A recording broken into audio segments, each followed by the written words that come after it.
quick because you could add a different intro now. What's going on? Welcome to another live edition of Real Fans, Real Talk. I guess I should call this the New York Championship edition of Real Fans, Real Talk because we got we got the Yankees in the World Series, and of course the ladies got the job done.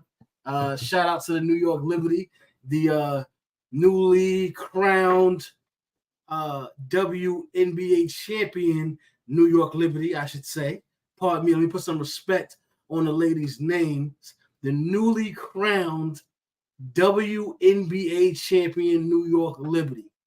Big shout out to the New York Liberty. Shout out to Jonquel Jones, a well-deserved finals MVP. Shout out to Stewie, to Sabrina. I know they struggled a little bit in that game 5, but we're going to talk about all that in just a minute. Let me introduce my co-host, my brother, Eric Sanchez, a.k.a. Legend in 2 Games. What's going on? What's really good? You already know, man. It is a New York City episode. Yankees advance to the World Series. The Liberty win their first WNBA championship yesterday in Game 5. We got a lot to get into, man. So, and then we got NFL to talk about. So let's get to it, man. The people waiting. We got questions and comments. Let's get to it.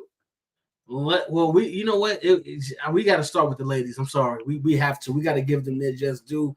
Last week there was a question in the comment section about how excited we were that the Liberty were in the finals, but now it's the drought is officially over.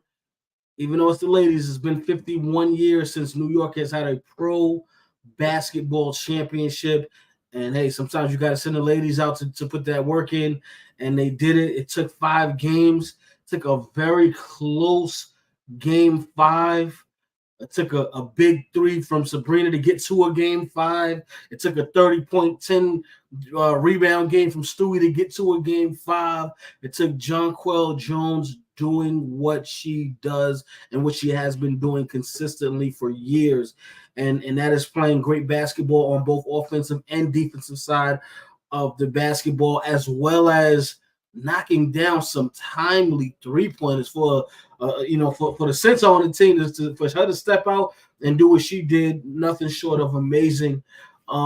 Eric, talk to me about the New York Liberty and what this means for New York and what it means for the New York Liberty. I mean, for the Liberty, for New York, it's amazing. As you mentioned, it's the first basketball championship in over 40 years. And obviously the first in Liberty history. For the ladies, man, they had to overcome adversity. And I know we got to talk about the refs. So we're not going to ignore the elephant in the room. We got to talk about the refs at the end of that game. But for them to blow Game 1, for them to have dramatic comeback in Game 3, and then yesterday, Brown Stewart having to go back to the free throw line after she missed those first 2 free throws with 33 seconds to go, the women showed a lot of guts and had to overcome the adversity to win this championship against a very good Minnesota Lynx team. And I understand why the Lynx and their head coach felt the way they felt, because they were very close. And you knew whoever lost last night was going to have some regret at how that series played out. You don't come that close to winning a championship and then just walk away from it and say, it was a great season. You're going to feel kind of bitter about the way it ended. But the New York Liberty women had to overcome a lot to win that championship. And then, of course, they had to redeem themselves from last year when they lost in the finals to Vegas. So I think they showed a lot of character, and they showed just a lot of mental toughness to be able to win that championship last night. Exactly. And yes, shout out to Will Gordon. What it do? Yes, this is going to be a New York heavy episode. Get your Timberlands, get your chopped cheese sandwiches ready. We outside. As the little kids say, Eric, did I send you on Instagram? Outside, man. We outside. Listen, Will, my brother, the Tims, you're 1,000% correct about the Tims. Chopped cheese, not so much. Now, if you would have said bacon, egg, and cheese, you right on. If you would have said French fries and chicken wings, extra hot sauce and ketchup, you right on. Chopped cheese is more of a social media thing. Yeah, plus chopped cheese, I gotta get that to my Harlem family. That's the Harlem. Yeah, that's uptown. That's uptown thing. You know what I'm saying? But in regards to the New York Liberty, they had an incredible season. They were in first place this whole time. They get back against the Aces, got them out of there, and then they played a very tough series You know, I hate that Stewie and Sabrina struggled so much in Game 5. But ultimately Stewie got the job done. She did make up for missing those free throws, and she came back and sealed it for the Liberty. In regards to the foul calls, I know everybody's talking about that last call on Stewie, but to be honest with you, I can go through this series and give you a bunch of calls where I said, yeah, I don't think that's what it is. I don't think that's a good call. And what do we always say, Eric? If you don't put yourself in a position for the game to be decided on a late foul call, we don't have to sit up here and have these complaints and people crying and, oh, we was robbed and this and that. No. Because guess what? That call was not why you guys didn't win the championship. Kalia, she pretty much was doing everything by herself in Game 5. She did not have any help. And I saw that coming, just because I could tell you right now, I called it and I said, who was it? Williams, Courtney Williams. I said I could see the way she was in Game 4. I saw that she was burnt out in the second half of that game. You could tell, and she's an older veteran, so I do understand. But when I saw her in Game 4, she was, heavy breathing up and down the court. They had to keep giving her breaks. I said, oh, she's going to be done. By the time the second half of Game 5 comes, she's going to be done. She's someone who, as she said, she was in her Birkin most of the series, and she played a very great series. But by the time late in Game 4 and Game 5, you could tell that she was burnt out. And I knew that going into Game 5, all Liberty had to do was just be in the mix.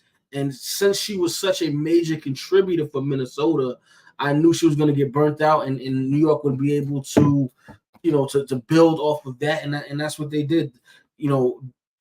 Ladies stepped up that we hadn't even seen playing in the series for New York. And on the other side of that, the Minnesota, they just did not come to play in that second half. That New York brutalized them in that third quarter to take the lead back. It was very close in the fourth, but ultimately they get the job done. No, I mean, we got to address the refs, because I didn't think it was a foul. I'm gonna be honest. One of the things that I didn't like about it either was, in that last timeout, you hear the Liberty head coach, as they're drawing up the play, she even says you're gonna have to sell it, meaning if there's contact, you got to sell the foul, which is what they did. But to be fair and to play devil's advocate, but to your point, if you're the Minnesota Lynx, you shouldn't be mad about the foul call. What you should be mad about was, after Breonna Stewart missed those previous 2 free throws and you get the rebound, it's 30 seconds left, you're up 2. You're one quality offensive possession away from an NBA championship. Because if they would have had a quality possession there and score, Breonna Stewart never gets that opportunity to sink 2 free throws to tie the game. Exactly. It would have been over there. You would have been up 4 with about 10 seconds to go, because after they missed the shot, when Stewie gets the rebound, they call a timeout. It ends up being 6 seconds leading up to that final possession. So I think Minnesota, you can be mad all you want at the refs, but there was an opportunity, one quality possession. I'm sure their head coach wishes now that she would have called a timeout when they get that rebound to set up the best offensive play possible. Because again, one bucket there, you go up 4 now with less than 20 seconds to go, and the game is all but over. The building is completely quiet, and you're walking away with a final championship. Yeah, I agree. But fortunately for New York, and I am going to. I know, Eric, you're in DC, so I know it's gonna be a little tricky for you to get out here for the parade. But I am gonna go out. What's the date on the parade? They haven't given a date yet, but I'm sure it's gonna be sometime this week. Though it's got to be this week, because it's usually a couple of days after. Yeah, normally a couple of days after. The series. I'm gonna keep an eye on that, Trip. I'm gonna keep an eye on to see what the date is. All right, because that's gonna be dope for the city, because again, our generation hasn't been able to celebrate a championship in basketball. So this is gonna be completely different. Obviously, we're old enough to have been around and know what the city was like when the Giants won, Yankees won, So we've seen that. We're not that old where we was like of a good age to see the Mets win, but they were still won in the 80s. But for basketball, it's been since 1973 that we've actually had a pro championship. So the city is really on fire right now. This past weekend where you had Yankees, Mets, Liberty, Giants, Jets all playing, and then obviously the Mets and the Yankees in the playoffs as well as the Liberty, you can't beat that. And then you can even throw the Knicks back in because of the Karl Anthony Towns trade. So, New York is alive and well right now. And the sports world is thriving. Yeah, and the NBA season starts tomorrow, so it's almost like a perfect segue, right? The WNBA season ends, and you have the excitement of what the Liberty have brought to the city, leading into the expectation down of the New York Knicks. And I do agree with, like you said, this is the Liberty winning. This was, I think, the Liberty's fourth time in the NBA, in the WNBA finals. Finally getting over the hump. But it also, I kind of equated to you as a Yankee fan. You remember this, Trip, and you're a Ranger fan as well. In the mid-'90s, when the Rangers finally won after 40-something years, and then the Yankees won 2 years later after almost 25 years, there was that generational gap of people that had never seen those teams win, and you saw the excitement it brought the city. So I think it's going to kind of be the same thing with the Liberty. Yes, it's not the same level of the New York Knicks, but there's still going to be a level of excitement because the WNBA, this is the most popular it's been ever. It's at its height of popularity right now. And so as it segues into the men's game, you're going to get a lot of people that are going to want to go out and support the lady and now start to tune into the ladies even more because of them bringing a championship to the city. Yeah. And this is the Mecca. All right. So to see finally, one of our pro basketball teams get the job done, you got to love that. As far as the WNBA, I was earlier, they were saying ticket sales were up 40%. Merchandise sales were up 600%. You gotta love what's going on with the WNBA, and quiet as it's kept, the New York Liberty winning because this is such a big market. This actually does a lot for the WNBA because the world was tuned in. It's New York, and they're going to continue to be tuned in because this is a young enough New York Liberty team where they can get back to the WNBA finals again. They're already the favorite to win the championship next year. Obviously, we saw last year they made it to the finals. This is the second straight WNBA finals that they made. And again, they are the favorites now going into next season to win that championship again.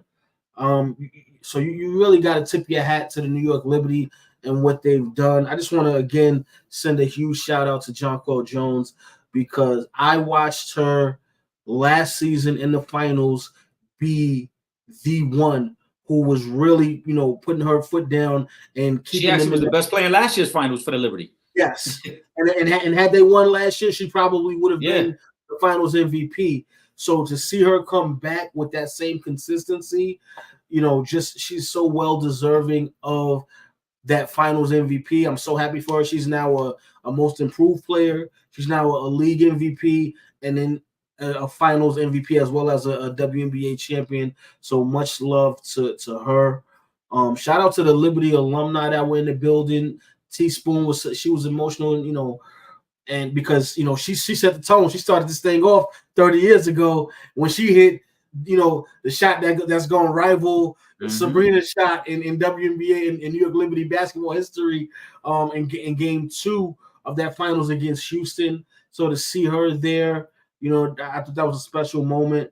You just gotta love it, man. I'm so happy for the New York Liberty, man. Shout out to New York. All right, we did it again. Yeah, it's big. It's big for the women's game. I think they'll be able to capitalize on this. And like you said, now you have a legitimate rivalry between New York and Vegas. Vegas, the two-time champs, they were going for the three-peat. They get bumped by the Liberty, who are now the champs, and the Liberty have been to back-to-back finals. And now that becomes your headline going into next year. Can Vegas get back to the mountaintop? Can New York now build on last year and do it again? And then you got the up-and-coming teams like Minnesota who are going to be involved, like Connecticut who's going to be involved. And obviously we got the two young women who just came in. Angel Reese was courtside yesterday.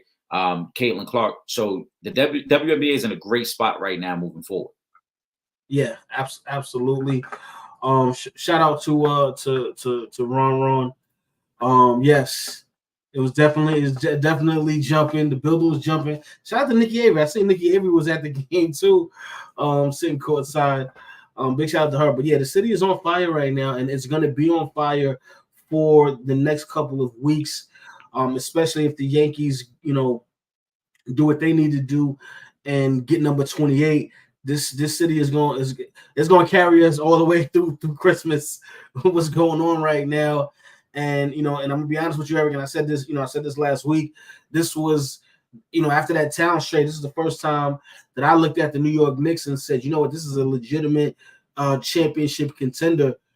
It's very possible that we could take basketball, baseball, and then come back around to basketball again. Obviously, football, it ain't it right now.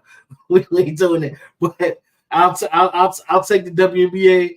I'll take the Yankees winning the World Series, obviously, and I'm okay with the Knicks winning the NBA championship if they can actually get the job done. Yeah, I mean the stage is set. It's going to be an exciting time. Like you said, the Yankees series kicks off on Friday against the Dodgers. You got the Knicks starting tomorrow, going against the defending champion, the Celtics.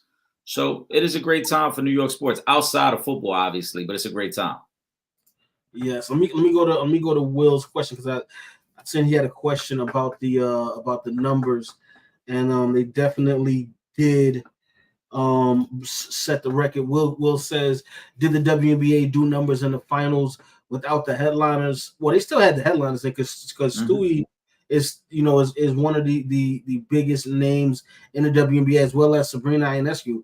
Those are two of the biggest names. Collier is one of the top players in the WNBA. But to answer your question, Will, 1.24 million viewers for the 2024 WNBA finals, which is it's actually the record viewership for the WNBA finals, and it is an 82% increase from last year's final, which I guess featured the big dogs, or I guess what you were referring to with Asia Wilson. So right. Yeah, I'd say they're doing all right. But yeah, again, I think it was carryover though, because remember Vegas and New York faced off the prior round. Mm-hmm. So I think there were people who were paying attention then, and once the Liberty won, then people kind of latched onto it to see if they could complete the job. So I think overall they did great numbers. I think one of the best things that happened for the WNBA finals though was that game 1 loss. The fact that Liberty were heavy favorites in the series and they blow the big lead in game 1. I think that attracted some people to start tuning in as well. Because again, people thought after they beat Vegas that it was going to kind of be a cakewalk. And once they saw it wasn't going to be, people started tuning in. Yeah, absolutely. But yeah, they got the job done. Let me see. Let me get all these WNBA questions out of the way. I've seen a couple of more. Hang on 1 second. Where did I see that WNBA question? Okay, here we go. Ron, let's talk WNBA finals. First of all, congrats to the Liberty and Jones being MVP. But so we can go a little bit. I mean, we kind of mentioned this one already. But no, the refs didn't help the Liberty. First of all, see, I love how this happens, right? Because game 4, when the fouls were in Minnesota's favor, it wasn't this whole big thing about the refs, right? Game 3, Minnesota's coach, she was complaining about the refs, and then obviously we saw what happened in game 4. There was a huge difference in the free throw disparity. But again, if you don't put your team in a position to where one call determines the outcome of the game, we don't have to even have this conversation. You got to take accountability for yourselves and what you didn't do. And when I say what you didn't do, again, the rest of the Minnesota Lynx roster, they did not come to play ball in game 5. It just is what it is. And in that second half, they were non-existent. Collier McBride pretty much held the show. After that, no one else on the Minnesota Lynx roster had more than 6 points in Game 5. You're not going to win basketball games like that. It just is what it is. Yeah, you still got to execute. And I mean, I get it. Like I said, I didn't think it was a foul. But I'm not going to also blame the refs for the outcome of this game, because the Minnesota Lynx had the ball with 30 seconds left with a chance to take a 4-point lead and possibly put the game away at that moment. Also, it's easy to blame the refs or say, oh, the refs helped the Liberty. But when Breonna Stewart missed them previous 2 free throws, like she did in Game 1, the refs aren't helping. The refs can't put the ball in the basket for you. You still got to execute. If she misses those next 2 free throws, the conversation isn't about the refs. The conversation becomes, did Breonna Stewart choke?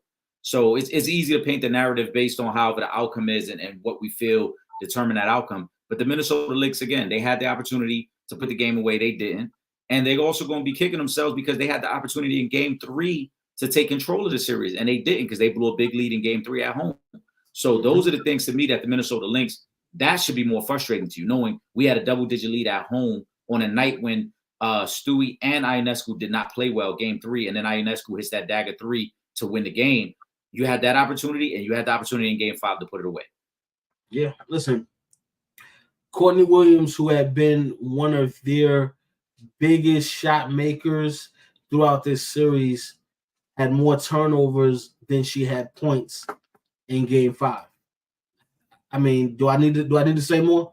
That should tell you guys, the difference in the play of the rest of the Minnesota Lynx roster. So yeah, it's not about this one call. It's about what you guys didn't do to win this. You got to take the championship. That's how we when we talk about boxing and we like, oh, this guy had a good fight, but he didn't take the belt from the champ. You got to beat the champ. Not obviously the Liberty, not the champ, but when you want that trophy, you got to go out there and get it. This ain't no we gonna depend on this. No, everybody got to step up. You got to play a little bit harder than you did the last game, the last series, the last season. They did not come to play in that second half of Game 5, and the Liberty were able to come back. And not only were they able to come back, but they were able to get that win in overtime. You gotta love it. Let me go to Hoopballer Scoop. Shout out to Hoopballer Scoop. He says, did you all find watching these WNBA finals that Collier had moments where she was not aggressive? I was hollering at the TV to be aggressive while she still had good numbers.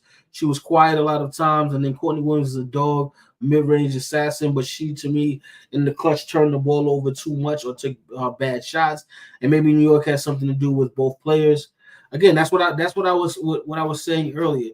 Courtney Williams, who was one of the best players for the Minnesota Lynx, did not have a good second half, not have a good game period. She had 5 turnovers to 4 points.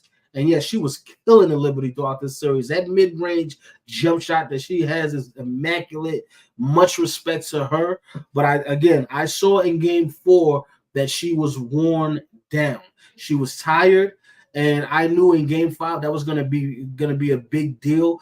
And you could see that throughout this game, especially in the second half. She was winded. She was gassed. And nobody else showed up. As far as Collier goes, she did everything she possibly could. I'm not gonna take nothing away from her. She was amazing from start to finish. But again, ultimately, it cannot just be the stars. You need those role players to step up, and that's what we saw, because Stewie and Sabrina did not have the best of games, but we saw those role players for the New York Liberty step up. Yeah, I mean, I thought Collier did her thing to try to close out the game yesterday. Maybe she did have moments where she was picking her spots, but I thought overall in crunch time she showed up. I thought both teams, though, were pretty sloppy in crunch time yesterday, and we saw it. There was some bad shots, some rush shots, some bad turnovers, and maybe the moment. Maybe that's just how it happens in a moment sometimes. It gets choppy, and then, maybe you're not executing at the highest level. You're a little tired. It's been a long season, and you're right at the end of the season. So maybe that is more attributed to just the defenses at the time. But I thought Collier did what she could at the time. And you got to remember, she's going up against Jonquel Jones. They're mismatching at times with Sabrina. I mean, with Brianna Stewart on her.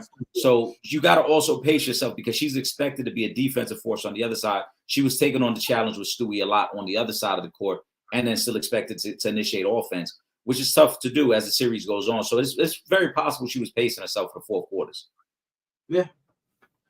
And again, she's guarding. Yeah, look at who she's guarding on the other side of basketball as well. And she is Defensive Player of the Year.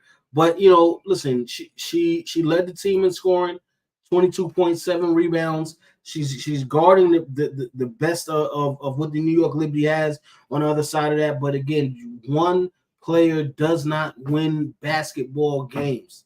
This is not a sport where it's like this is a team sport, and you are going to need help, especially in a long series. And what you going to do next year when the finals goes up to 7 games? You got to be prepared for that. So, listen, ladies didn't step up. They didn't do what they needed to do, and ultimately, the New York Liberty did, and that's why we'll be at the parade, for the New York Liberty. It is what it is. All right, let's switch over to football. I see a lot of football questions, and then we're gonna talk a little bit of baseball after we do that. Ron, I'm going back to my main man, Ron Charles. What's you all's thoughts on the games that are complete this week in the NFL? Well, first of all, I gotta say this. I hope Jaden Daniels is okay. Because he had a little rib injury at the end of that Washington game, and they've been playing really well this season. So I do hope he's back. That was one of the key things. The other thing is the Jets are horrible, and I was completely disgusted with them. and for Devontae Adams, I'm sorry, but boy, did you pick the wrong team to go to. Will Gordon, shout out to Will Gordon. If you guys don't already tune in on a Friday Night Live for the Opinionated Ones, we talked about the Devontae trade, and I said it was a terrible trade for the Jets. It makes absolutely no sense for a team that has O-line issues, that has trouble stopping the run, to focus on getting another receiver. Made no sense at all. They lost. This offense is probably just as bad as they were last year when Zach Wilson was a quarterback. So for all the talk about, Zach is a terrible quarterback, we need Aaron. I mean, you guys are putting up pretty much the same amount of points you were putting up last year with Zach Wilson.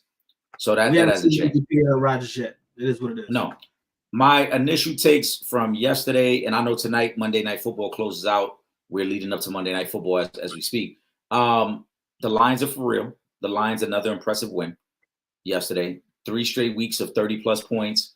They take care of the Minnesota Vikings. The Lions are starting to round out into a perennial Super Bowl contender again. The Chiefs' defense is for real. As we highlighted in preseason, the Chiefs' defense might be the main reason that they could three-peat. And their defense, again, showed out, getting the turnovers, getting pressure on the quarterback. The Chiefs are legit. And it's crazy to think that Mahomes, to me, has been below average for most of this year. Mahomes has not looked like the Patrick Mahomes that we've known in the past, and yet they have won and remained undefeated.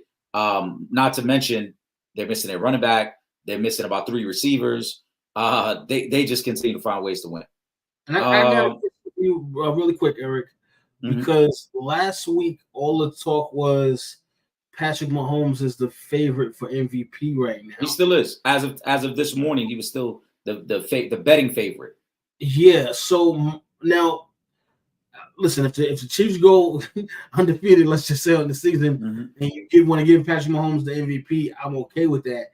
But numbers-wise, he has not looked like an MVP. Winning, yes. They've been able to win and be undefeated. But what is your take? Should he be the favorite for MVP? I don't think he should be. Now, I understand why. He's the quarterback on the best team right now. But performance-wise, the numbers don't – he has more interceptions than touchdowns at this point, Trip.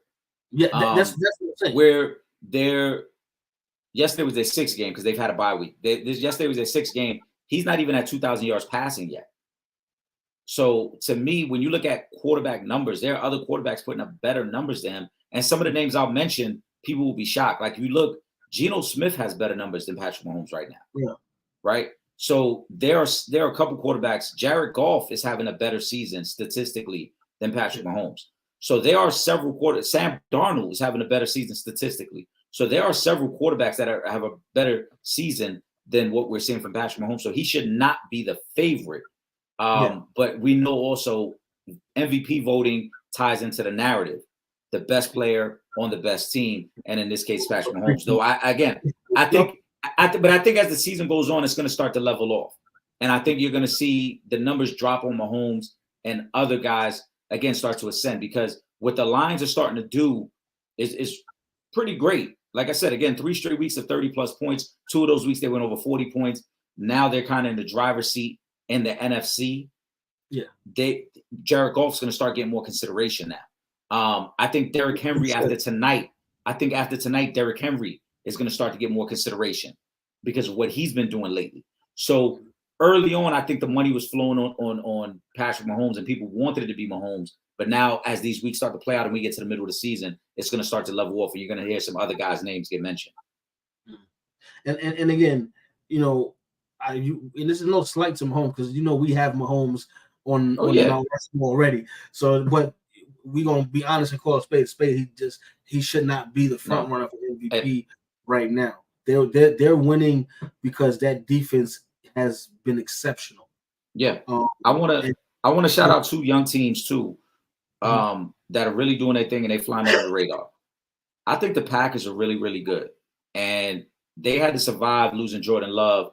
Another good win yesterday for them against a good Texans team that we all expect to be a playoff team and possibly even make a run in the AFC. The Packers win that game yesterday, a quality win for them. They fell behind early in that game and fought back.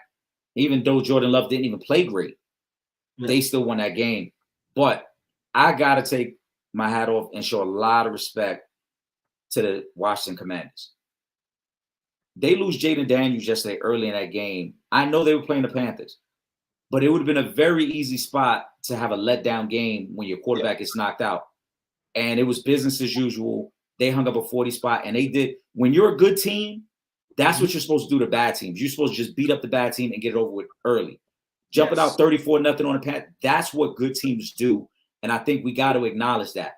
Because for a while, even myself, we kind of were resisting that urge to give him the credit. Because it's still early. But what Dan Quinn is doing, and Trip, I've been very critical of Cliff Kingsbury in the past. So I got to admit, I'm a man of accountability. When I'm wrong, I'm going to say I'm wrong. Cliff Kingsbury, kudos to the job that he's doing with the quarterbacks. Jaden Daniels looks like he's the rookie of the year. And then for Mariota to step in yesterday and it'd be business as usual and hang a 40 spot up, that's what good teams do. I like what I'm seeing from the Commanders. And now I'm willing to say that the Commanders have a legitimate shot to win the NFC East. Absolutely. Let me say this too. I'm gonna switch over. Still NFL. But I gotta call out the Cleveland Browns fans. Oh, disgusting. As much as we have spoken about Deshaun Watson's play on the field, and it has been horrible. I don't even know if he's had a good game since he's been on the Cleveland Browns roster. But by no means, no way, shape, or form should you be out here when the man gets injured like that for the season, and who knows how he's going to be able to even come back from that injury, how he'll be when he comes back. But for you to be up there, shame on y'all talking about you deserve it. That is crazy to me. Like, y'all should really, Cleveland Browns fans should really be ashamed of yourselves. I'm glad Brown, tweeted and said something. A couple other people spoke on it. That was disgusting. Like, y'all should really be ashamed of yourselves for rooting and cheering for that man getting injured. That's crazy. That is disgusting to the fans. And you know what? As a fan base and an organization, you guys are getting everything you deserve. Because this shows the quality of that fan base and the people around that team. I don't care what the circumstances are. You should never cheer something like that when a man is injured on the field. And it's your team. Not just that, but any team. Not just any team. Right, any team. Because even remember, years ago when Michael Irvin got hurt in Philly and the fans are cheering, what I'm saying? And kudos to Jameis Winston for what he said. You know, he spoke to the media and he said, this is a man that's putting his body on the line every time he takes the field for the team. Whether he's performing or not, he's still going out there trying to do something for your team. Yeah. And for you to cheer that is fucking disgusting of the Cleveland Browns. And you guys are getting what you deserve, because also to a lesser extent, you know, y'all shipped out Baker Mayfield for Deshaun Watson. This is the guy y'all wanted. Y'all had Baker Mayfield. Y'all weren't happy with Baker Mayfield because he had played bad that last year and a half he was there. And you were quick to ship him out for Deshaun. And now you're not happy. And now you're chanting you deserve this to Deshaun. And now Baker looking good in Tampa. And now Baker has resurrected his career. And Baker's about to go to another Pro Bowl and another playoff appearance in Tampa. And he the last guy to win a playoff game for the Browns. Crazy. You know, so yeah, shame on y'all, man. Y'all that's embarrassing, man. Hell yeah.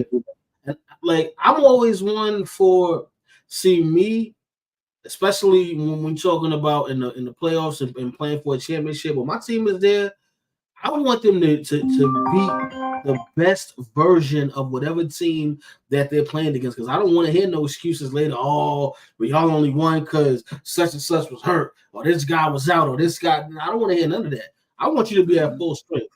But you shouldn't be out here. Y'all over here cheering for somebody that got hurt. Really, y'all should be ashamed of yourselves. And that's why y'all will not be winning a Super Bowl no time soon. Nope. It is what it is. Tonight, Monday Night Football, 2 games. Ravens Bucks.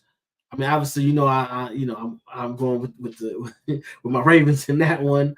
And then Chargers Cardinals. Who you taking, Eric? In those 2 games? I like the Ravens to win. I wouldn't be surprised if the Bucks cover. Right now, the line is at 4.5, and because that Ravens secondary suspect, this is probably going to turn into a shootout. So I wouldn't be surprised if the Bucks keep it within a field goal. But I like the Ravens. And in the second game, I like the Chargers, and I like the Chargers convincingly. I'm not sure what's been going on with that line, why it's only sitting at 1 point. The Chargers, to me, are a far better coach team. The Chargers, to me, have a really good defense. And the Chargers have a true identity, whereas the Cardinals every week, I don't know if this line is more rooted in what the Cardinals looked like the first 2 or 3 weeks of the season, like when they hung tough against Buffalo and then they had a win a couple weeks ago against the 49ers. But every week, the Cardinals kind of remind us that they don't know who they are. Kyler Murray still can't get Marvin Harrison Jr. involved. They don't have a good defense. I expect the Chargers to win that one pretty easily. Yeah, I thought, you know, Kyler Murray being back and having Marvin Harrison Jr., they would have been, you know, clicking by now. But there's something is going on. I don't know what it is. We've seen spurts of Marvin Harrison Jr. that he can be great, but I just, you know, there's a disconnect between him and Kyler Murray somewhere. And I'm going with the Chargers on this one. I know Will be happy about that. We both taking the Chargers in this game. But yeah, I gotta go Chargers, and of course, you know, I'm taking my Ravens. And look for Derrick Henry to add to his MVP case with another great performance as he's been balling out this season. And as great as Derrick Henry has been, I still feel like this might be one of his best seasons. And this is first season with the Ravens. It's just something about, you know, that chemistry and how things just meshed. It's been like poetry how they've built that chemistry on the offensive side of the football between him and Lamar Jackson. Both of those guys just super incredible talents, and I think he has another big game today. And I got them on the ticket, so I need them to come. You know, I got a little win on Sunday. You know, I made a little bit of change on Sunday, so I'm trying to get another one. You know, the Ravens got me a nice little check a week or about 2 weeks ago, so I'm trying to get another one of those. I like the Ravens tonight, and we talked about it last week. I forgot who posed the question, but when they said, are they the most dangerous team? And I said they're one of. I think them in Detroit right now are the most dangerous teams in terms of how they can beat you and how explosive they can be. I think the Ravens are going to show that again tonight. Now, my concern with the Ravens has nothing to do with their offense. It's all about that secondary. And we know Baker and the boys they throw the ball around. Chris Godwin, Evans. I know he's a little banged up right now. and they got a young running back and Bucky Irvin that's been shining lately as well. So they can do some things offensively. I think that's going to keep this game close. Yeah.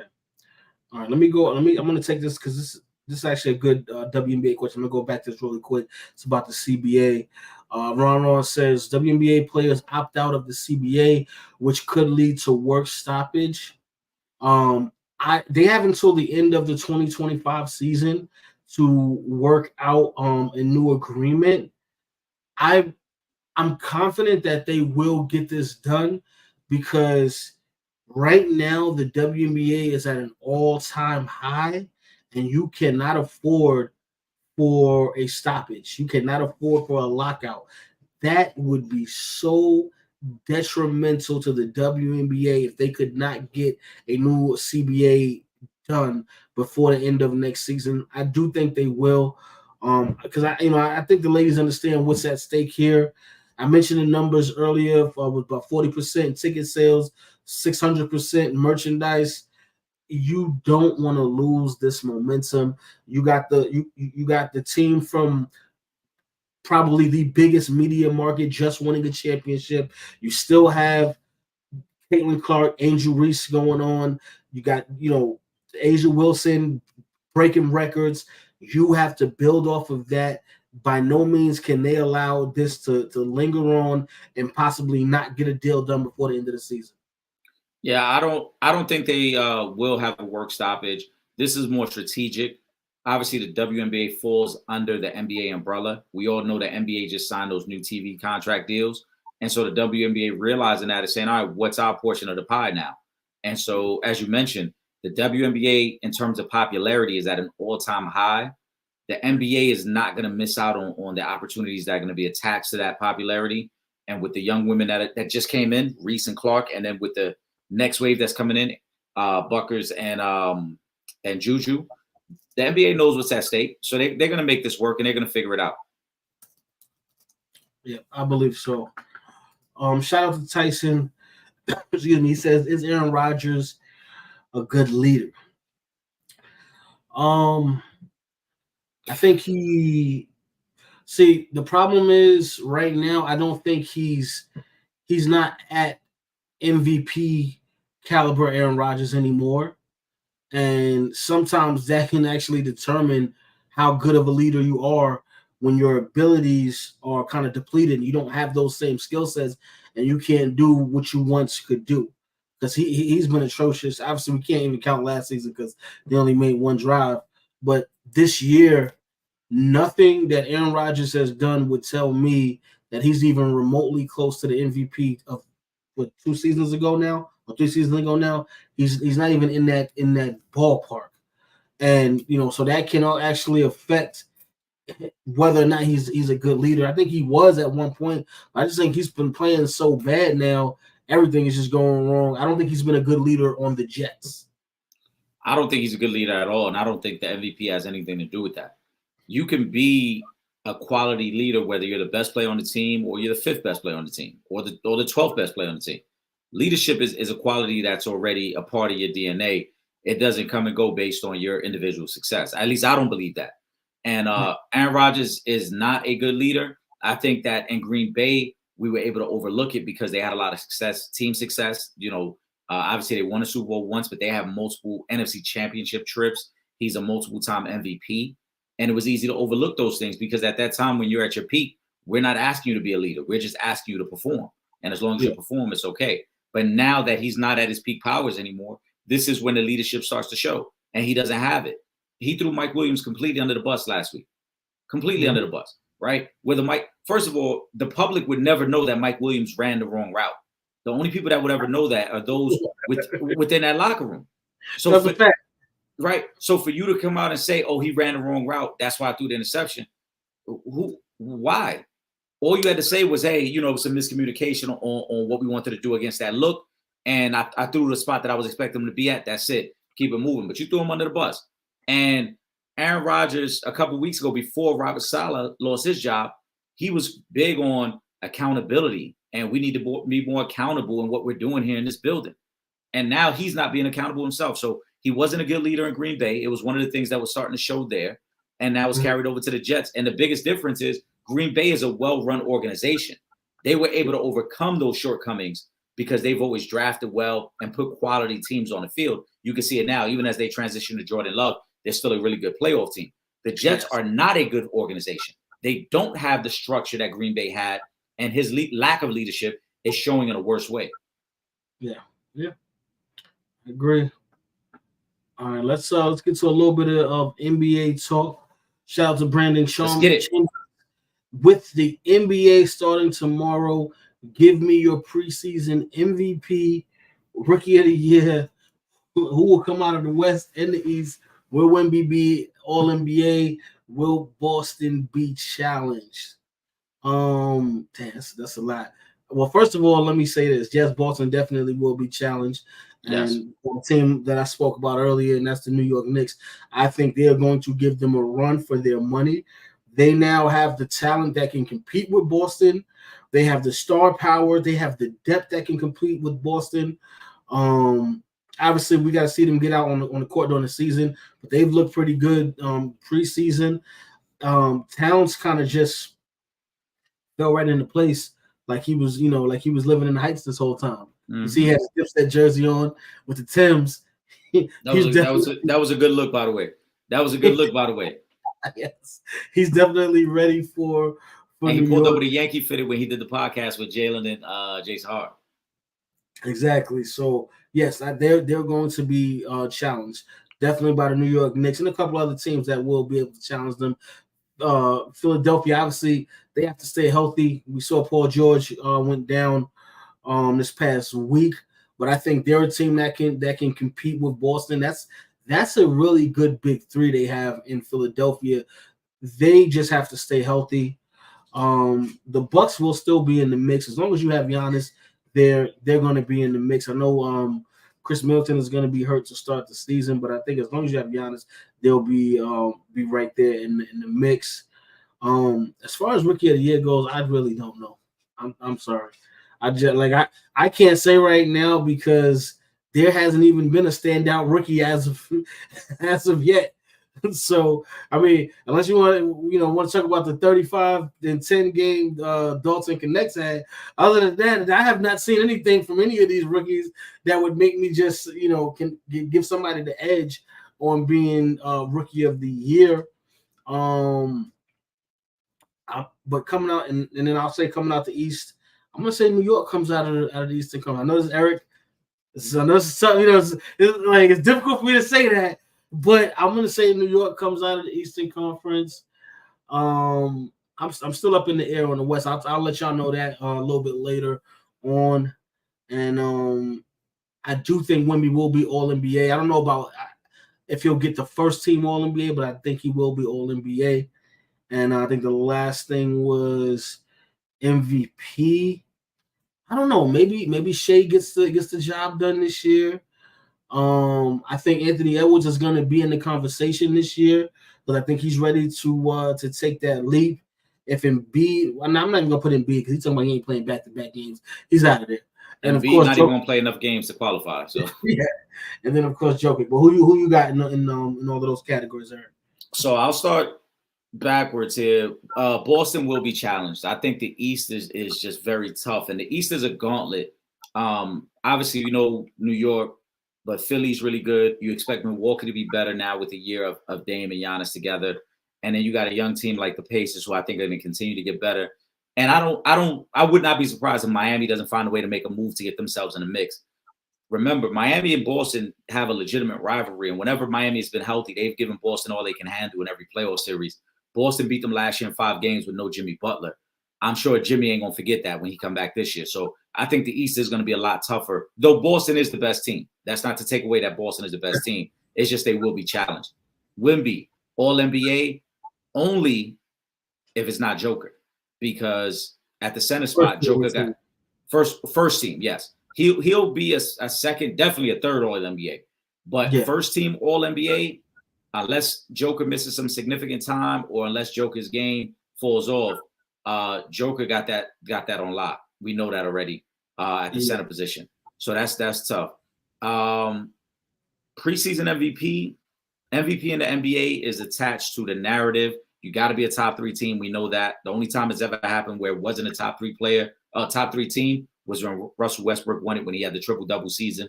So you got to be a top 3 team. So that leads me to believe that it's probably going to be somewhere between Luka, Ant-Man, Joker be in the mix again, though I wonder if there will be voter fatigue because Joker's already won 3 of the last 4.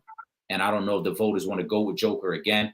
I'm going to say Ant-Man because I expect Minnesota to be a top 2 team in the West, and Ant-Man is the best player on that team, him ascending. And I think coming off the Olympics, he's going to be even better than he was last year. The fact that he got to practice against those guys every day, I think is going to make him better. Let me ask you this. And I know they're going to get at you for this. Where will Jason Tatum finish in the MVP vote? He'll finish right where he finished last year, like 6th. And that's, I mean, listen, y'all could, you know, I don't see Pooh in here. Pooh and Amani, they love to say that I'm a Jason Tatum hater. And I know why y'all love Jason Tatum. It's fine.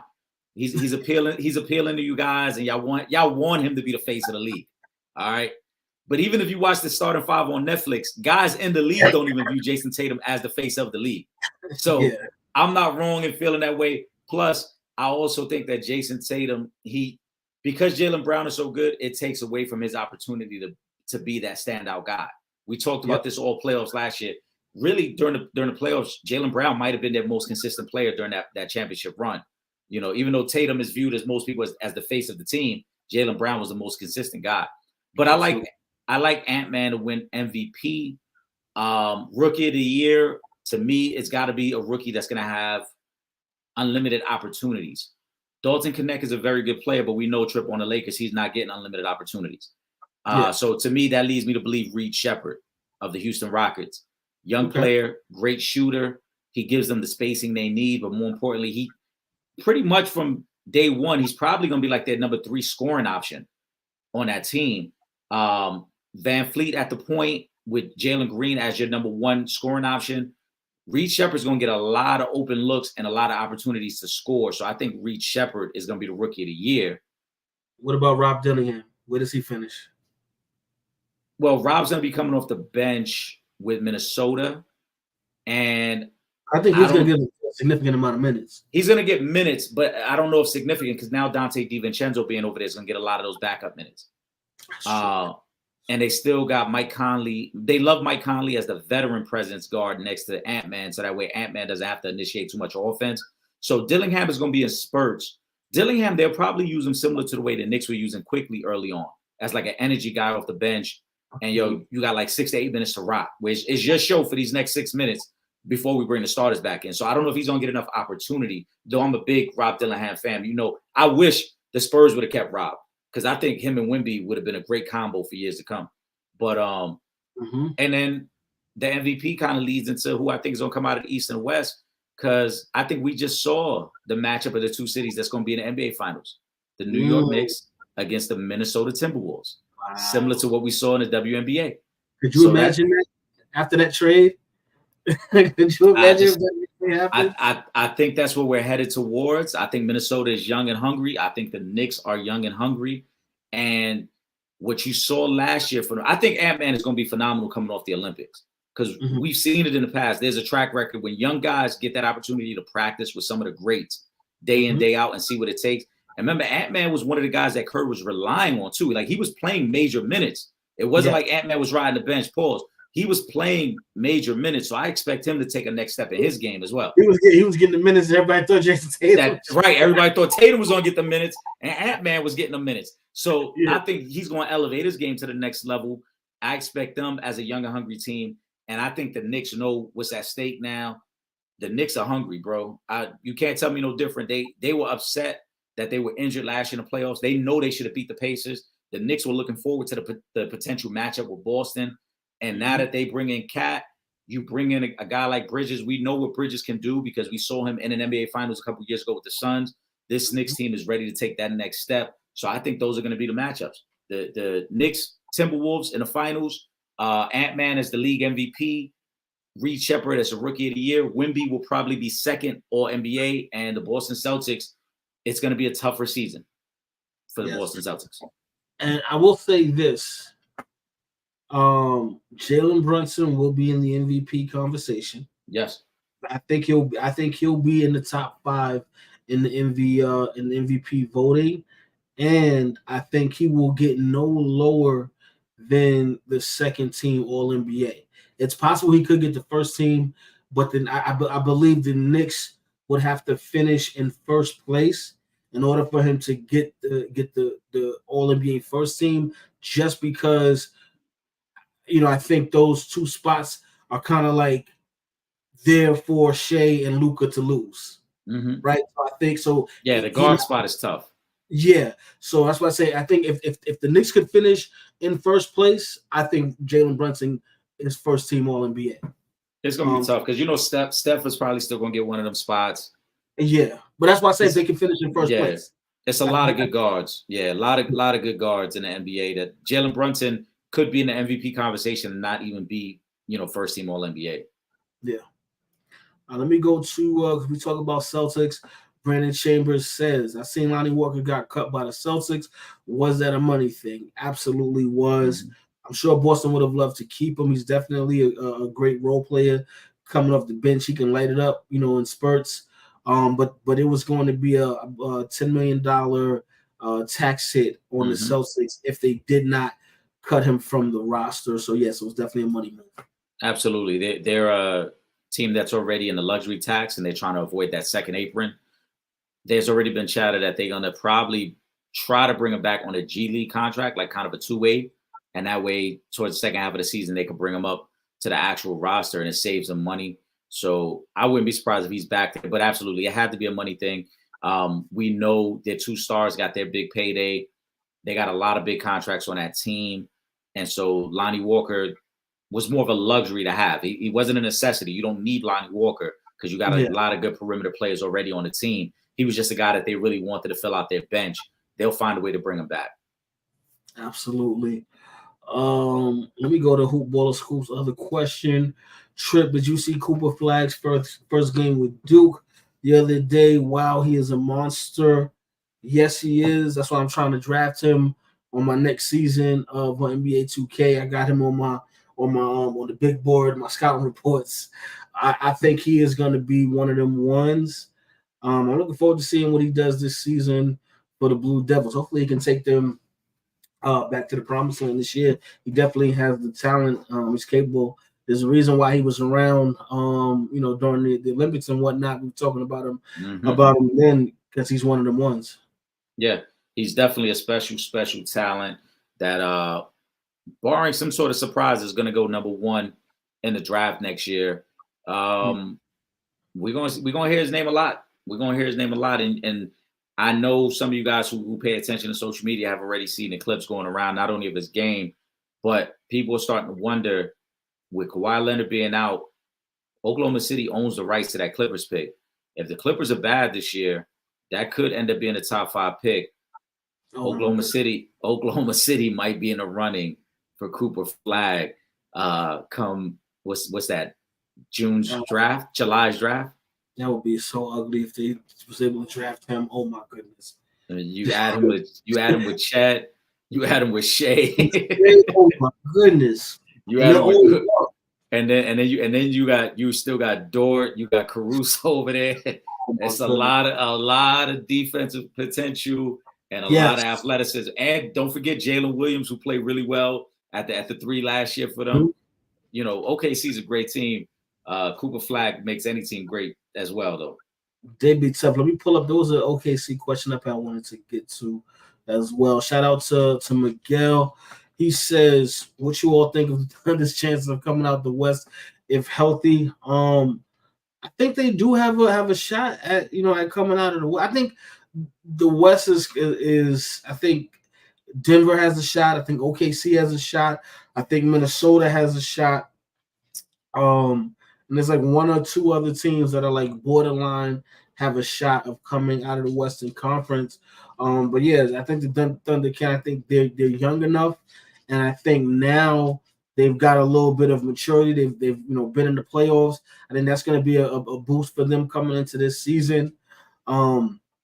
I know Shaylon wants him to get back because he probably feel like he should have been the MVP this past season. I expect him to ball out. That's one of the reasons why I said Jalen Brunson, as good as I think he's going to be this season, may have to settle for just being second team All NBA because that team is really good. Chet looked amazing last season. He's only going to get better. And again, they have a young team who can make runs because they're gonna have the fresher legs come playoff time. Yeah. I think they're legit, and they probably were 1 or 2 plays away from beating Dallas in that second round matchup. And then who knows what happens from that point on. Caruso is going to be a great addition to this team, more defensive flexibility. I still think they need another big so that they're not playing Chet at the 5 too much. But ultimately, if they're healthy, they've got a legitimate chance. They're probably Denver, Minnesota, and OKC are probably the 3 best teams in the West. Yeah. That's your big 3 right there. Right. And whatever order you want to go, that's the 3 best. Exactly. So, all right, with that being said, I would like to say this here. Baseball has been good to me. Let me throw Will Gordon's comment up here. Congrats to the Yankees. Get Soto his ring so he'll come back. Whoa, slow that part down. Well, I'm not. That ain't happening. To the Nats in DC where he belongs. No. I'm gonna tell you right. Do you see how the Bronx has welcomed Juan Soto in? We love what I'm saying, our Latino brothers and sisters right here in New York. He is in the perfect place. This is his home now. The Yankees are gonna give him that $600 million. He is worth it. He has showed and proved throughout this season, throughout the playoffs. Him and Aaron Judge, top 5 in damn near every statistical category.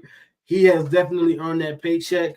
I believe the Yankees go on to win the World Series, and which is crazy because I was hoping for it was going to be the Bronx versus Queens, but it actually turned out it was going to be the Bronx versus Brooklyn in this World Series.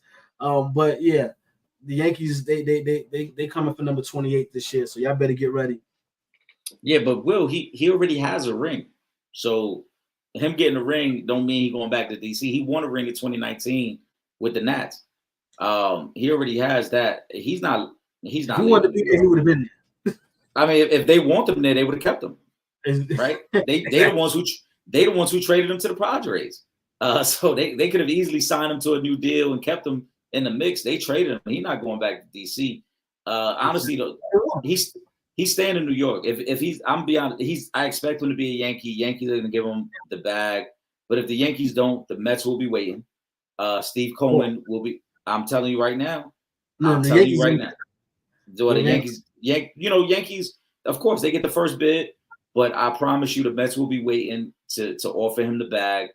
And I wouldn't even be surprised if the Mets are willing to offer Soto the bag before they offer it to Pete Alonso, because Soto is just that special of a player. Yeah. And no disrespect to Pete Alonso, who's been great for us, but if you're asking me who's the better player, it's Juan Soto. Yeah. At 26 years old and as accomplished as he is, if you can get Juan Soto, you go for it at a heartbeat. So the Yankees will get their first chance, but if the Yankees go cheap with the offer, Steve Coleman might come in and say, "Look, it's a short drive over the Queens. We can get you situated right over here." Because here's the thing, right?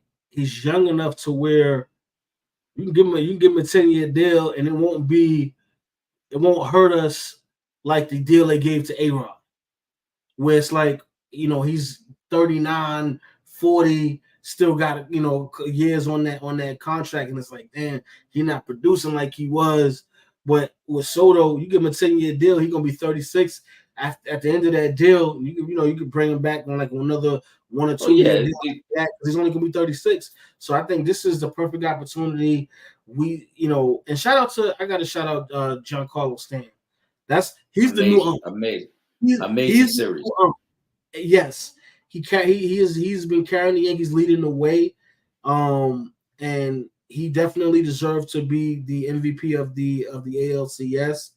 So I want to shout out to him. But I think the Yankees get the job done, and they re-sign Soto. I think they do win that World Series this year, and I think it's going to be lit for New York.